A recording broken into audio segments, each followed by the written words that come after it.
Hi, I'm Matt. Welcome to Disney Planning Insights. Through creative content and live shows, we explain the hidden details of the Disney experience so that our clients can execute memorable adventures. Together with Princesses and the Mouse Disney Travel, we have helped hundreds of clients plan, book, and prepare for magical Disney vacations. Let our experience help you avoid common planning mistakes and maximize the enjoyment on your next Disney trip.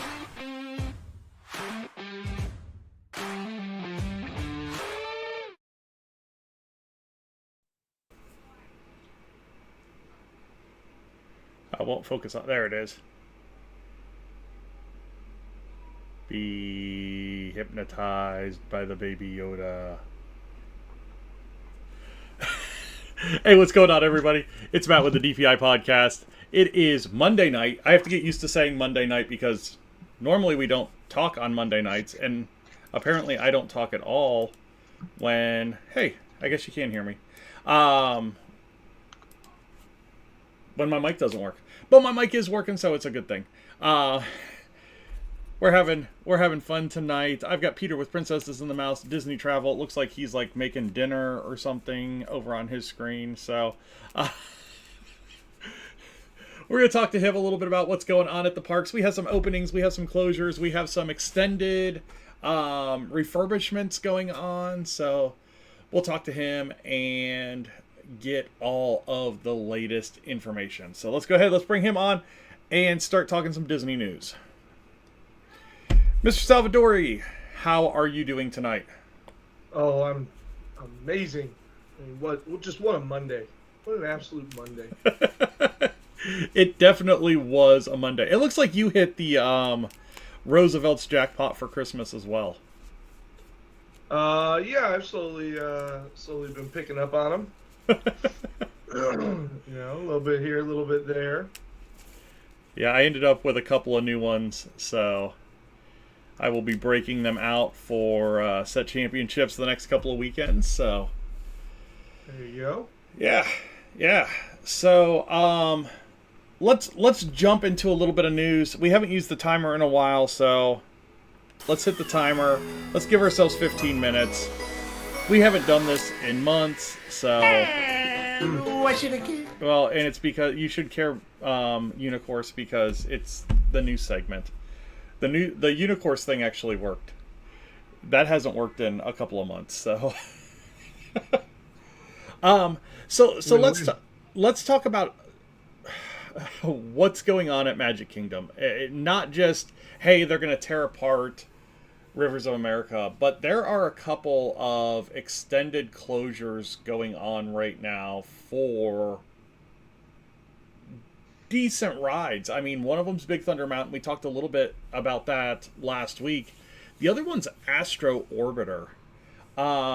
So got some pictures from the park here from Laughing Place today, and Astro Orbiter has been completely removed from the top of the People Mover entrance location, and it just looks weird, like planets, everything gone.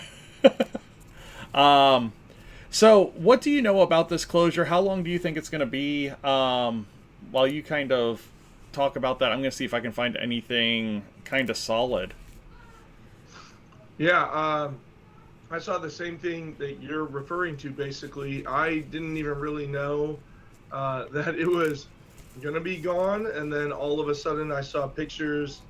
Oh, it was about just last week that... because I knew it was closing for refurbishment. I was like, oh, okay, it's just closing for refurbishment. And then all of a sudden last week, it's like, the spaceships are gone. And then all of a sudden, oh my God, like Astro Orbiter's just gone. I believe all we know right now is that it is planned to be reopened sometime this summer.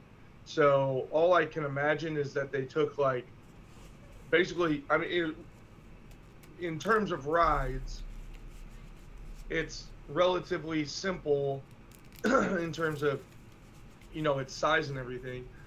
So all I can imagine is that they're literally like ripping it all down to either because they have some refabs that are sitting, or if they're just doing a complete top to bottom overhaul, paint jobs and everything else like that, and just decided, hey, why don't we just grab some wrenches and stuff and just yank this thing down and just go do it backstage versus having to do it up on the top of a building. So I believe summer 2025. I don't think we have a date. No, that's all I'm finding either. A little over a week. Yeah, that's all I'm finding as well is summer of 2025. So yeah, but if you want a unique view, that is unique. I don't think I've ever seen Tomorrowland without the Astro Orbiter kind of hovering above it. So that's kind of crazy. Yeah. That's over the last like that 15 years. Like the iconic view part of, like, you walk around that corner and you look up that alleyway, and like the planets and spaceships up there is kind of like what makes Tomorrowland almost. Yeah. Let's talk about another possibly long refurbishment that kind of came out of nowhere, and this is going to be for Pop Century. Pop Century, all of a sudden they started getting some permits filed, and it sounds like that the 50s building might be the first building that goes under a major refurbishment coming in March. What do you know about that? Just that, yeah. So basically exactly what you just said, starting here in March, all the way, basically a year long, from March until next week, until next year in February. It looks like the refurbishment's going to happen, and not that this is a big surprise, because Disney does this basically every single property is kind of on this rotational period. I am surprised though, because in my memory, like, Pop Century wasn't done all that long ago. I don't know the specific date off the top of my head, but it seems fast. So the last refresh, it looks like the last refresh was 2017. So okay, so it has been 7. Okay, yeah. So it is about time, because every property basically does a pretty sizable refurbishment every like 7 to 10 years. So okay, yeah, I guess it is just kind of time. I'll be intrigued to see if they do anything different in terms of like room layouts or anything else like that, or if it's just simply going to be, touch up paint and new bedding and other things like that. Because I am a big fan. I know you are as well, Matt. Oh, yeah. I'm a big fan of Pop Century. If I'm going value resort, I'm going Pop Century all the way. If I'm just looking for a place to lay my head or to go on a budget, because you cannot beat the prices while still having access to more than buses like all the other value resorts. So,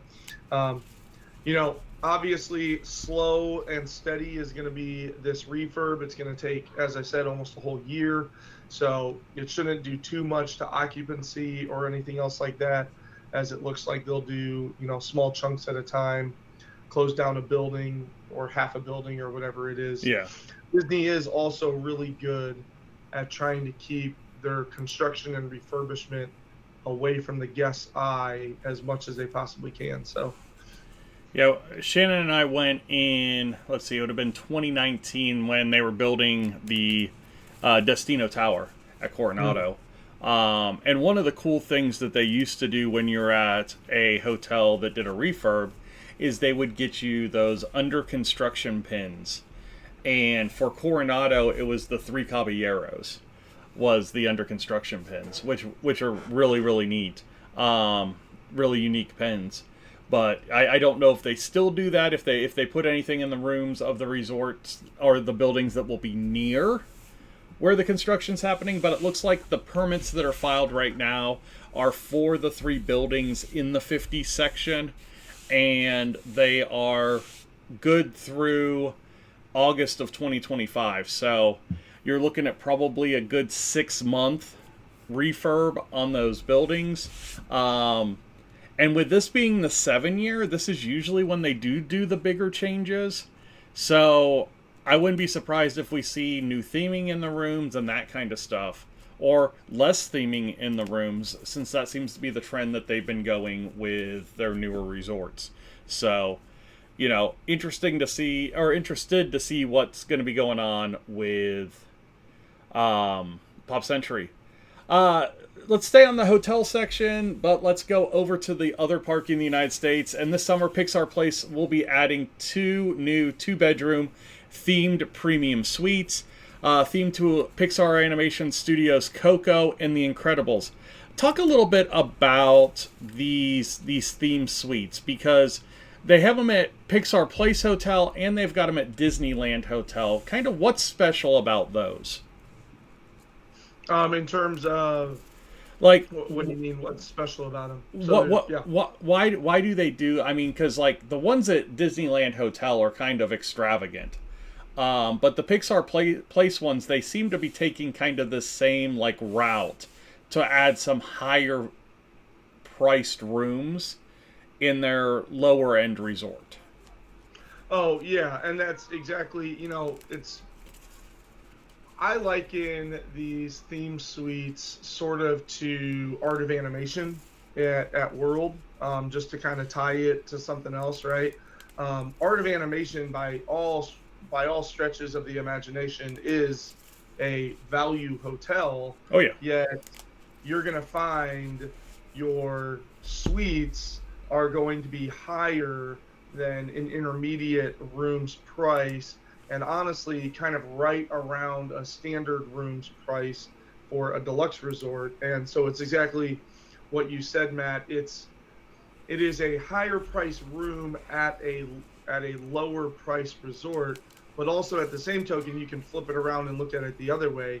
It's a lower price suite in terms of getting a little bit more space for your family, having that dedicated single bedroom.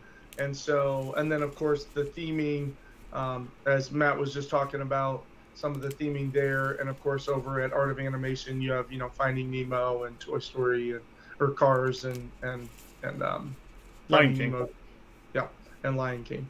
So same thing is going on over at Disneyland Hotel and Pixar Place, and exactly what you said.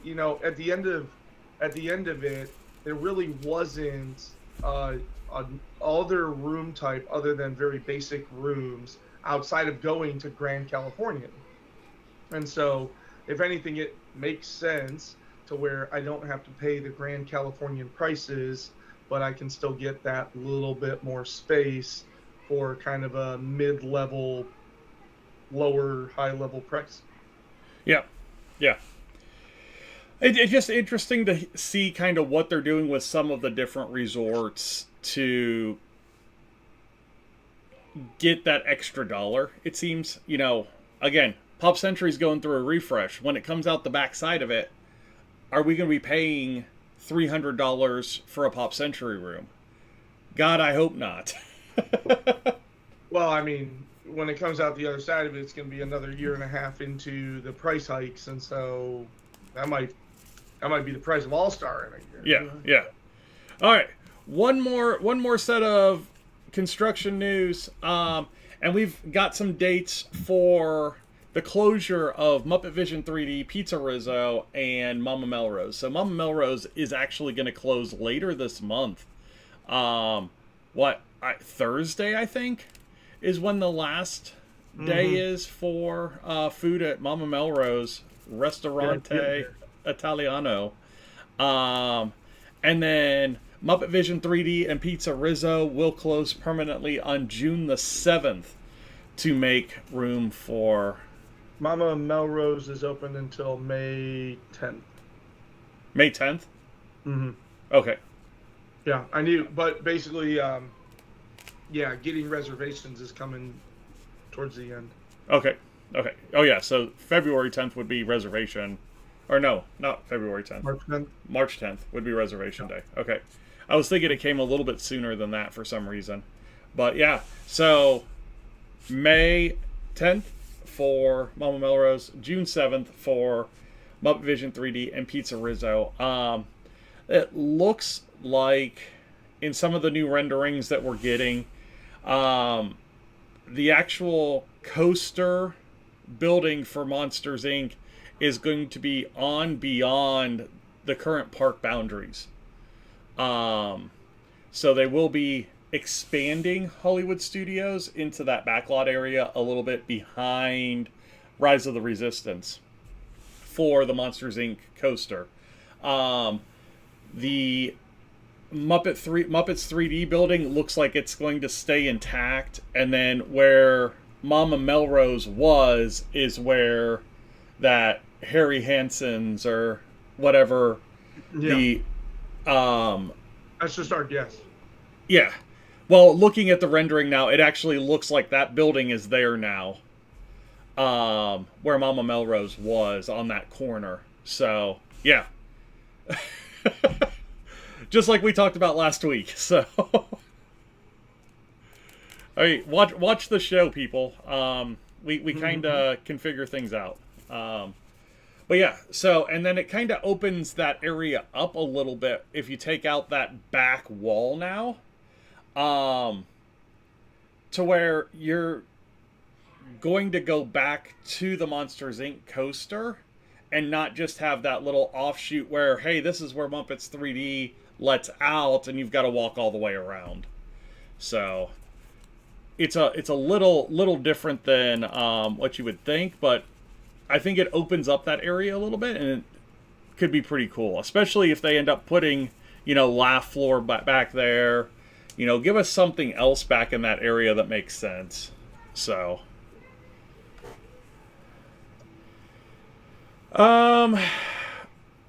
another opening, all new World of Sweets opened on January 22nd.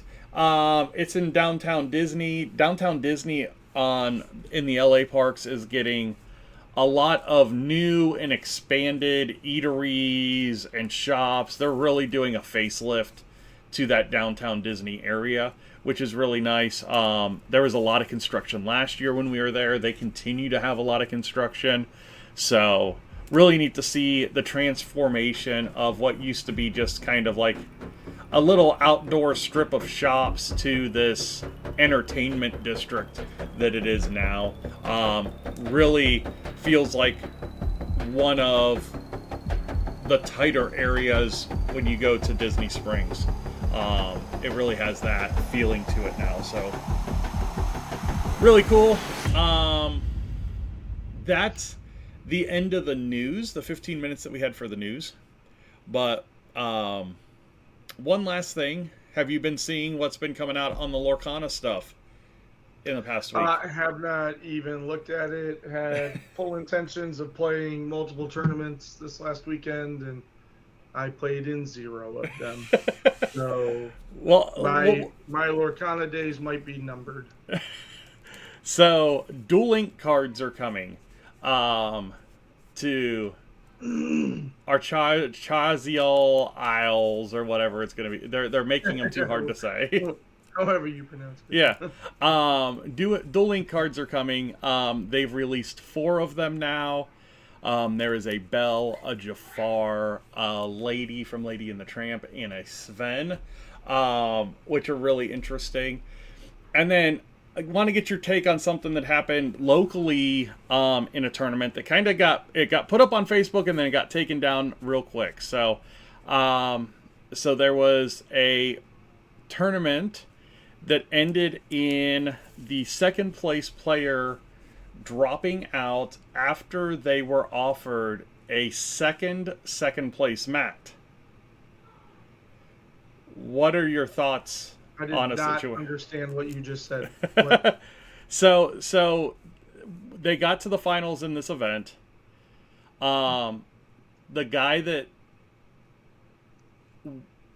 one of the guys in the finals had a kid with them that just, it sounded like didn't want to be there. So the other guy in the finals had won a mat the day before, a second place mat, the non-champion mat. He offered this other guy his non-champion mat and the mat that was going to be awarded at that event for second place for the guy to drop out. So the guy got 2 runner-up mats. Correct. and a promo card, Correct. and in exchange, the guy got the champion mat. Correct. And the guy also got to leave with his child an hour earlier than what it would have likely been had he stayed and played in the tournament. Correct.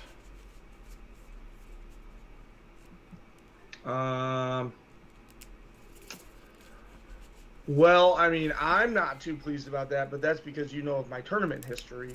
And I got to a situation where I was like, he should be forfeiting. And I ended up just having to take an L. So, I mean, I guess here, though, like both of them had made it to the final match. And so, you know, if it happens prior to a match, you are allowed to determine how you would like to settle it prior to a match. Like I did Lorcana, Ravensburger, funded sponsored tournaments at Gen Con, and there were plenty of times where you get to that final match, they give you 3 packs of cards, and so each person gets 1 pack of cards, and then the winner gets a bonus pack. But you get to that final thing, and you're like, dude, we've been here for like 3 hours. We're not getting the major prize. And so I can't tell you, I probably played in 4 different events, and maybe 2 or even 3 of the times I got to that final match, and we said, you want to just flip a coin for this pack of cards? Cool. So, I mean, it's really no different than that, you know. Granted, I can see other people in the venue, they wanted to see that championship tournament, they wanted to see that match, they felt, you know, in some way slighted, but you got beat by the guy that took the deal. So don't get beat by the guy that took the deal if you're that upset. I likened it to like a chop at the final table in a poker event. Yeah, exactly. Like, hey, we've been here forever. Let's just split the pot and go.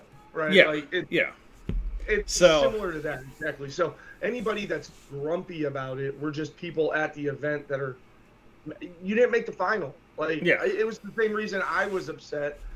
Everything that happened was probably completely just, but I was upset in that moment because I felt like I missed out on something. But anybody that feels like they missed out on something, like, then why didn't you beat the guy in quarterfinals or the round of 8 or whatever? Yeah, exactly. That was kind of my take on it as well. I thought it was an interesting take because right now Lorcana doesn't have like a ranking system or a point system where local events count for anything past the end of that local event. So it's really hard to say, hey, you're in the wrong or whoever's in the wrong. I mean, it's one of those things. But a lot of people in the local community were up in arms because, I mean, it does kind of go against the bribing for a spot. Now, if it was like the guy in 9th place bribing the guy in 8th place to drop out, completely different. Yeah, and that's my point. Like, they both earned the spot. Yeah. So, yeah, it's not like, hey, we've got this on the line. Like, it's not like in the quarterfinal, they... Oh, I just lost the light. It's not like this happened in a quarterfinal where a guy said, hey, I would like you to drop out of the quarterfinal so I make the final and I'll buy you 8 packs of cards. Like, it's not that. They earned their spot there, and then they had a mutual agreement on how to end the tournament. Exactly.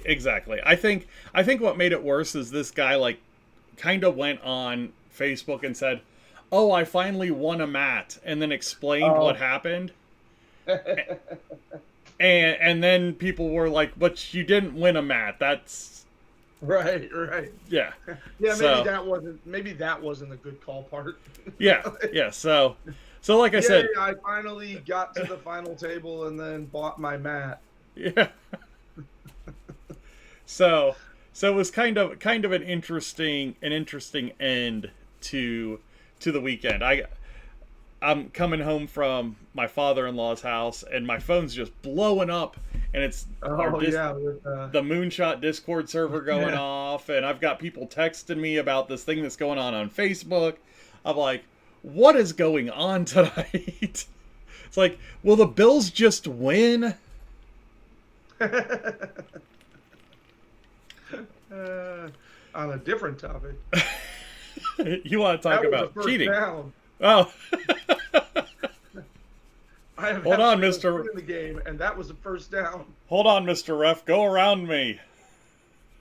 No, yeah, that was something last night. Yeah, I love that the guy that had that Josh Allen's back was to him is the one that came in and overruled the guy that was looking at Josh Allen's front. Yeah. Talk about that. All right, you got time for a top three? We're getting on Dave Portney levels now. You got time for a top three? Yeah, I'm not going anywhere. All right. Well, guys, it's been a while, so if you don't remember, it's top three time. Business trip. Did the people move around? It does tingle a little bit.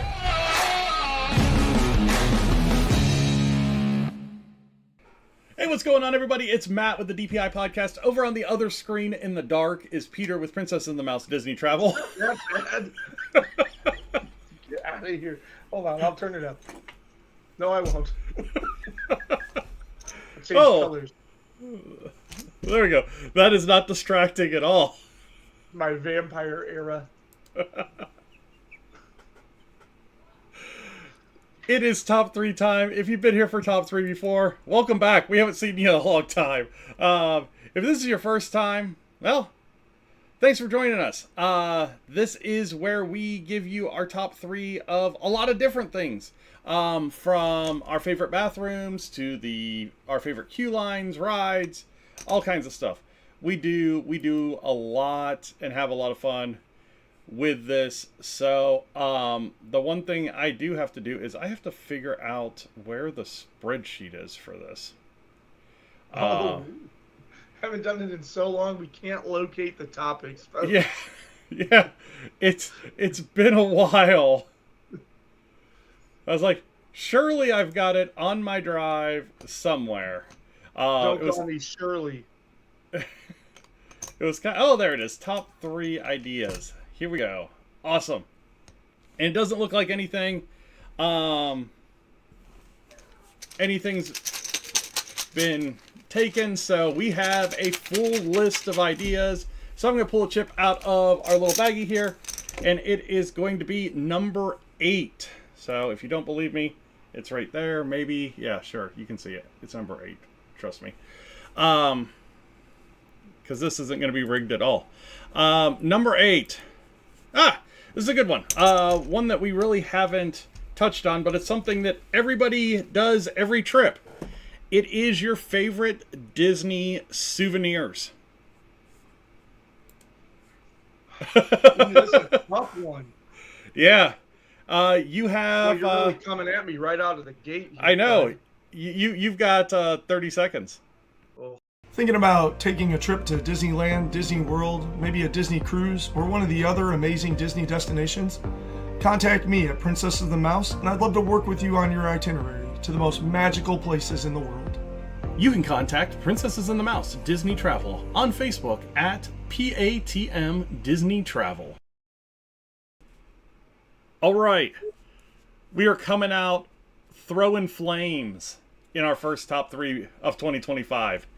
It is your favorite Disney souvenirs. So this needs to be something that you have obtained on Disney property. Okay, are we talking like in every trip, or are we talking like straight up like this is of all time number one?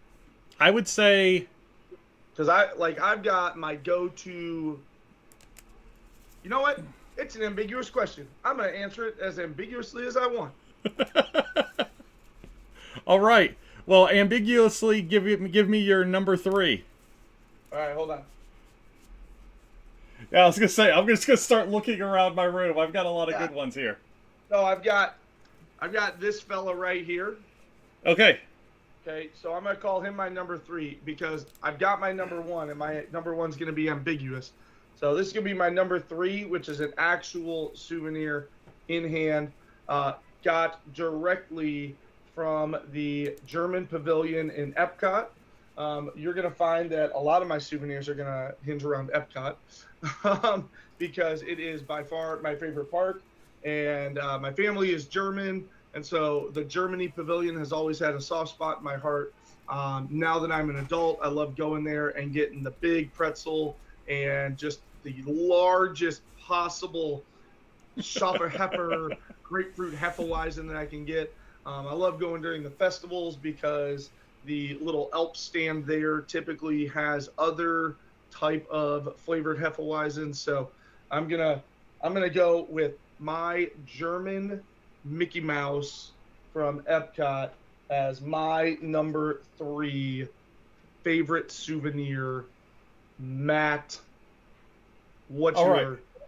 second one? My number 3. I'm going to go with something that you can get on every trip, and you can get them for free in a lot of different places. And I'm going to go with Disney pins. It's a good one. And Disney pins are really cool because this one is from Storytellers Cafe over at Grand Californian at one of the character breakfasts, Mickey's Tales of Adventure. But you can get them from restaurants, you can get them from parks, you can get them for events, you can get them for anniversaries. So I've got Mickey's Tales of Adventure, I've got Plaza Inn from Disneyland Paris, I've got our first visit to Disneyland in 2024, Goofy's Kitchen, I've got a Happily Ever After anniversary pin from one of our anniversary trips, and they just make really, really cool celebration gifts when you go to the parks celebrating something, whether it's graduation or, you know, your honeymoon or retirement or whatever. It's just a cool Disney themed gift that you can get at any time. You can go to any the Main Street office and get them all over the place. Yeah, you can get them all over the place. Yeah. And a lot of times if you have them, cast members are going to greet you differently, characters are going to interact with you differently. So just a really neat free souvenir that you can pick up around the parks. My family has already made it abundantly clear that on my 40th birthday I will be required to wear a birthday pin. they have made that abundantly clear for our upcoming trip. So there you go. Okay, let's get to our number 2s. Hold on, my phone is blowing up. My goodness. All right, I don't want to talk to you. Number 2, numero dos. All right, I'm not going to take. I was going to take kind of a. Actually, I'm going to go with this one. I am going to pick up my camera and please enjoy this journey. So back over there, we have a lovely painting of Epcot. And then as we work our way around, we have the partner statue, Figment over the Epcot globe. I've got a puzzle, which I did buy in Disney, by the way. I did buy this puzzle in Disney, and we glued it together and then put a bunch of photos from that trip. And as we continue around, we have Grogu, we have the Magic Kingdom kind of sketch, and then in the far, we have Mickey and Minnie sitting on a bench in a cloudy, foggy area. So I am going to go with a wonderful souvenir of artwork because you can get some absolutely lovely artwork as a souvenir down at Disney. And I'm not just talking about during Festival of the Arts, which plug is going on right now down at Disney World, but at all times of the year, if you go into Magic Kingdom down the right-hand side, you're going to find art galleries that have statues and paintings and other things like that. And then always in Epcot, in the America Pavilion, in the very back, a lot of these prints that I just kind of went and showed you are always in stock back there. This wasn't even a Festival of the Arts one. My wife and I were just down there, and we really, really liked that. And they were offering free shipping home, so I didn't have to deal with it. And on top of free shipping home, they were offering like extra pass holder discount. So I'm gonna go with a awesome souvenir that will last a really long time, because everybody wants to go grab the bubble wands and the popcorn buckets and other stuff like that. But realistically, like, what function does that have? My daughter just threw out her Ariel bubble wand the other day because we found it from a deep recess, and I went, "Sweetie, do you even want this?" "No." "Yeah, I think you're past bubble wands, huh?" "Yeah, I'm past the bubble wands, Dad." Like, so everybody buys those souvenirs, but get something longer lasting that you can hang that reminds you. I'm gonna, like, if I had to trim any of this down, I would say this one. Like, this is such a memory. We've got all of these things. Here's my daughter, because we did the building lightsabers at Savi's on that trip, and we came out and you could see my daughter's just absolute, like, expression. Here's her first ride on Expedition Everest that also happened. Her eyes are as wide as the rest of her head. So we took a whole bunch of trip memories from that year and put it around this year's puzzle. So do something that's going to be long lasting, that's going to help you savor those memories in the future. That's going to be my number 2. Artwork from Disney, long lasting souvenir. Now, that probably should have been my number 1, honestly. I know it should have been your number 1, because I don't want to take your number 1 here. Yeah, go ahead. All right. So my number 2, and I don't know why I moved it to number 1. Let me go back to number 2. We'll do this because I haven't done my number 2 yet. Okay. So Peter's in the other room, but my number 2 is going to be for the ladies, and it's ears. And it's a lot of ears. We now have totes of ears. Yeah, and ears. Depending on when we're going and what the girls are wearing, they have ears for all occasions. And they do special edition ears. They do all kinds of stuff related to these Disney headbands. My daughter and wife have been gracious enough to allow me to use some of these in the background.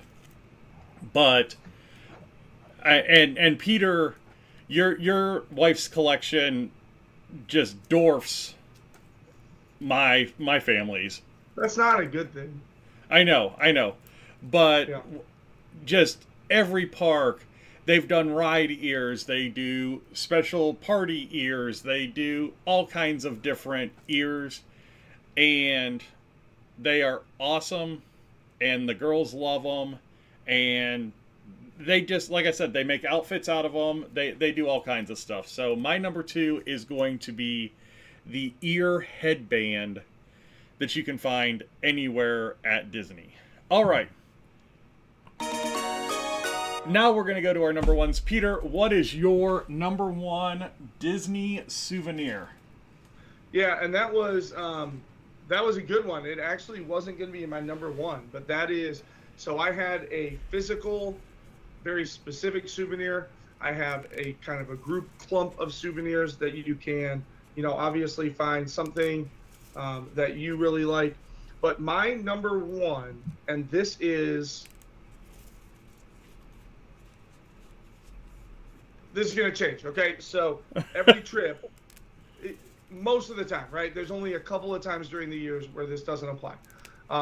But my favorite souvenir to get from Disney is whatever the completer is for the scavenger hunt at Epcot. That is going to be my number 1 souvenir, because my family loves the scavenger hunts at Epcot. And as I said, during most times of the year, because there will be a Find Figment during the Festival of the Arts and Find Remy during the Food and Wine Festival, and find Spike the Bee during Flower and Garden, and find the Easter eggs near Easter. And so there's almost always a scavenger hunt going on, and maybe even two, because during the Flower and Garden, if you're there near Easter, you can get two.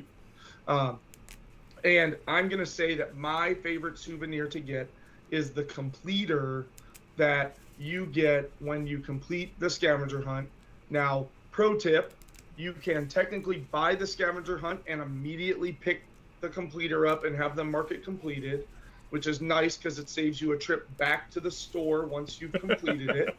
So that is what my family normally does. We normally go, I'll take 2 scavenger hunts and I'll take this and this prize, and then I'll kind of keep the prize. And then when my kids finish out their sticker map, I'll give them their actual prize.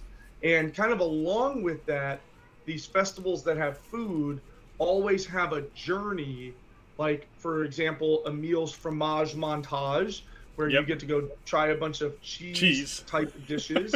And then Spike's honey one is honey flavored dishes, and that one changes a little bit. And so kind of along with the completer prize for the scavenger hunt, I love doing whatever the food trail is, and then getting the completer reward up there at the food stand that changes its name depending on the festival. Up there near port of entry. So that's going to be my number one souvenir, because it then comes with experience. So I'm going to go and experience some dishes and get my little bit of soft serve, because it's typically a flavor of Dole Whip in a little glass. And I'm going to get the scavenger hunts to walk my way around the festivals and enjoy time with my kids. We always do like a little who can find it first, and I have a really hard time looking around. Even though I saw it the second we came into this area, but magically I've turned into Stevie Wonder. Like you did with Shannon.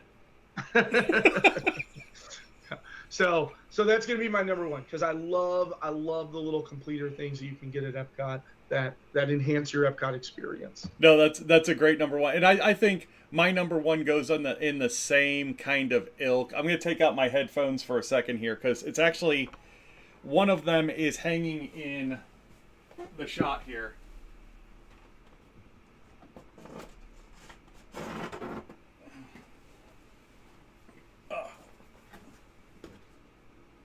I remember the story on this bad boy.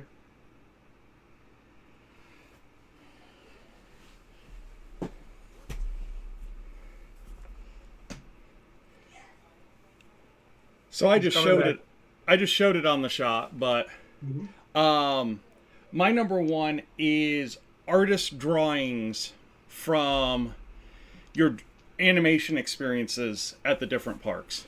So the one that I just showed you guys was from the Paris park. They do it on a much larger sheet of paper, because it's a much larger area. They actually have this huge studio they do it in, and it was really cool. And really, all you need to do is be enthusiastic, or ask the artist when they let you in if you can have their drawing at the end. So there is my pro tip if you want a really cool souvenir. We have the Mushu from Paris. We have a Tigger from Disneyland Resort.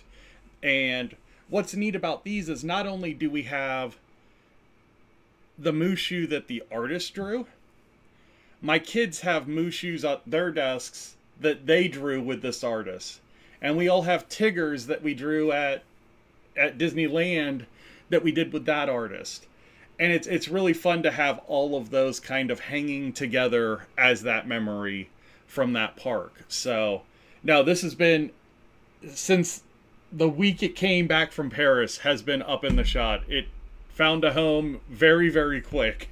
It displaced probably what would have been my number one, which is, being able to do personal photography at the park and create souvenirs out of the pictures you take at the park. But no, that being able to draw with Disney animators and to have the ability to get one of their prints, and even if you don't get one of the prints from that animation session, they usually have a little store outside of the venue that they do this that has little pencil drawings and that kind of stuff that you can purchase as well. So Yeah, I didn't even talk about that one. So that one, that little Seven Dwarves one, is a Thomas Kincaid, and I wanted a larger one, but all they had was that one. And you know what? Here, all right, pardon the shot here. so to Matt's yacht point, shot. and it's funny, like Matt and I both went for, like, you know, don't the gimmicky stuff. You got to get the gimmicky stuff for the kids, but think about like what's going to be a long-lasting memory. So here is the Thomas Kincaid, and again, I wanted a bigger one, but his nephew, Thomas's nephew, was there, and so on the back, I got a hand-drawn Dopey on the back of my Seven Dwarfs print because, yeah, one of the Kincaid artists who was related to Thomas himself was there doing those. And it was just, my kids were in awe watching him freehand Dopey. I mean, this thing, I'm not even joking you. The dude did it in under 2 minutes and then signed it for us and Yeah. It was remarkable to just watch him just freehand out Dopey real quick. Yeah, and that's I asked for it. He pulled up the sketch. He looked at it for a brief second and then went. Yeah, it's they are amazing in what they do, and what makes it even more fun is a lot of them are extremely personable to talk to after these things. You know, normally you're getting ushered out and they're trying to get the next class in. Now the one at Magic Kingdom is at Animal Kingdom, and it's in the Rafiki's Planet Watch area. If you want to do the animation academy there. So in Disneyland, it was in California Adventure, and in Disneyland Paris, it's going to be in the Adventure World area.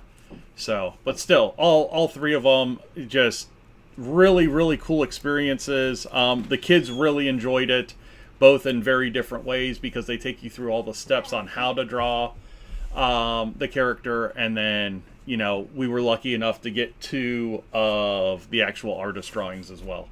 So yeah. And then obviously honorable mention to apparel. You can never go wrong with apparel as a souvenir purchase, especially ones that are dated or, you know, have special limited time availability things. Christmas you know, parties, food and wine events, that right, kind of stuff. all sorts of stuff. Yeah, if I go into my closet, I can pull out the 2018 shirt and the 2019 shirt and whatever else. Yeah. So yeah, special pins, like Matt was kind of talking about, pins, apparel, all great souvenirs as well. Those ones that Matt and I just went over were just a little bit more meaningful and a little bit more nostalgic to us. So no angry comments about, what about my Harmonia shirt? So Harmonia shirt, I'm so happy. Peter, Shannon chiming in here. Favorite Disney souvenirs: Mickey head etched wine glasses. We did a gift basket. I forgot about that for our anniversary one year. It was one of the biggest Disney fights we've ever had. Because she didn't understand how we were going to get the glasses home. But we did one of the like delivered chocolate and the sparkling grape juice baskets, and it had etched Mickey wine glasses, which were awesome. Macaron ears, and the family pic we have in front of Magic Kingdom Castle. So we did that private photo session is pretty awesome. Yeah, so we did do the family private photo session before the park opened. You brought that up during your top 3 like splurges things to do. Yeah. I remember that in your top 3 because that was your number 1, and that one 100% makes sense. Oh yeah, you've just got some really cool photos from some of those sessions. But yeah, so no, awesome top 3 from Shannon there. So when we're talking about souvenirs from the travel side, you know, what are you recommending for families when they're thinking about like souvenir budgets and that kind of stuff. You know, what is an acceptable souvenir budget? I mean, it's gonna be different from person to person, but when you think about, you know, when we're talking about Disney ears and apparel and all this other stuff, magic bands, everything that kind of goes in it, what do you feel like is a pretty safe amount to think about when you're talking about Disney souvenirs? Well, what we have, this is just talking from my own family's sake, you know, what we have started to do, because it's a pitfall very, very quickly. Yes. Where you go, oh, I really like that. Oh, but I really like that. Oh, well, I already bought that yesterday. But I like this, so I'm going to buy this. And the next thing you know, it just snowballs. Yeah. So what we've started doing is we'll take somewhere between $100 and $200, put them on 2 different gift cards, and tell our kids, here is your me money for this trip. And so that way, on like day 1, when they're sitting there going, I want this, I want this, I want this, I go, okay, well, you've got your me money for the whole trip. So if you really, really think you want it, but if not, we'll be back at this park this day, this day, this day. Like, why don't we wait a few extra days and get later in the trip before we get all excited about what we want, and kind of putting the money in their hands, because I still, as dad, reserve the right to just buy anything I want to say yes to. But they can kind of like overrule the no, right? Yeah. So yeah. oh, well, I'm going to use my me money for this. And I say, well, that's your me money. If that's what you, and it also helps you like teach your kids about money sense and budgeting and other things like that. So your question is very hard because there's no right answer. You know, some people, you have stretched yourself to get your family to this experience. So just live it up and just know that you're not going to buy souvenirs, and it's already amazing that you found a way to be there. And then other people are walking around with people in plaid vests all day, and you buy whatever you want, and good for you too. Yeah. Right? Yeah. My general thing though is if you're worried about the money that you're going to spend there, then one of the things that especially with land and with World and Paris and everything, buy the dining plan would be my biggest piece of advice then. Yes. If we're worried about souvenir budgets, because the last thing you want to do if you're worried about money spent there is start to get concerned about what you're spending on food. And so, like, I'll tell families, if I have let's say a family of 4, right? That's kind of we'll call it the quintessential, let's go. Yeah. Right? Yeah. So if you got a family of 4, if you do the dining plan and pay for your food ahead of time, you can easily get everybody some souvenirs and be under $200 a day, even under $100 a day for your family to go around and get the additional drinks and some souvenirs and whatever else. Mm-hmm. If you and if you do not do the dining plan, well, now I recommend like $500 a day for expenses for every day that you're down there. Yeah. And that's a really, really big difference, because then you go to that character meal and you settle up for that $200 check, and now all of a sudden souvenirs are a no-go. Yeah, at all. Exactly. Yeah. Right. So that would be, I can't say an exact dollar amount. Like I said, if you kind of budget a couple $100 per kid, they should be content and happy. You know, maybe kind of aim for 100 to 200 per day that you're there, and you'll be pretty happy. And if you can put that dining plan and get rid of that cost, that helps even more.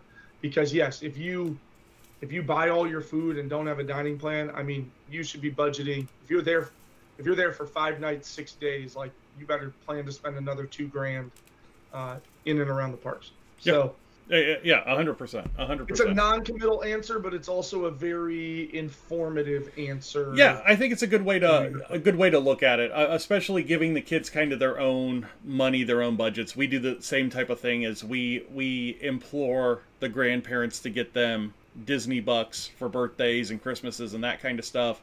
That becomes their me money on the trips. They understand what their budget is. And that last item, if they're, over 50% of purchasing that last item, is dad going to come in and help them out on that one? More than likely. But it's really just teaching them to make good choices and save their money and really get things that they really want around the parks, and not just that first bubble one that they see when they walk into Magic Kingdom. So, Yeah, Peter, exactly. You know how many balloons I've talked my daughter out of with me money? thanks for joining us tonight, Peter. We will catch you next week. Same with everybody else. Glad to have you guys back. Glad to have the show back and going for 2025. You guys have a wonderful rest of your week, and we will see you next Monday. Bye now.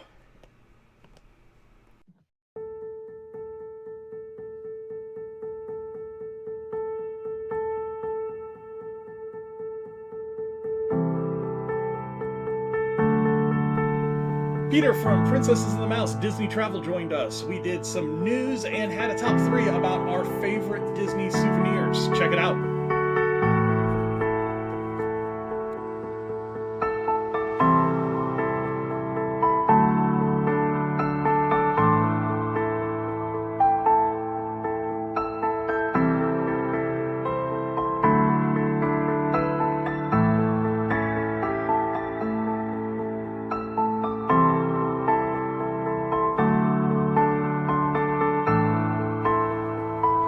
Hey, if you're looking for us on social media, you can find my son standing right next to us. You can find us on Facebook at DPI Podcast, over on Twitter X at Disney Insights, and on Instagram, Facebook, Twitter, I already said that, LinkedIn, wherever you want to find us, you can find us at a lot of different places.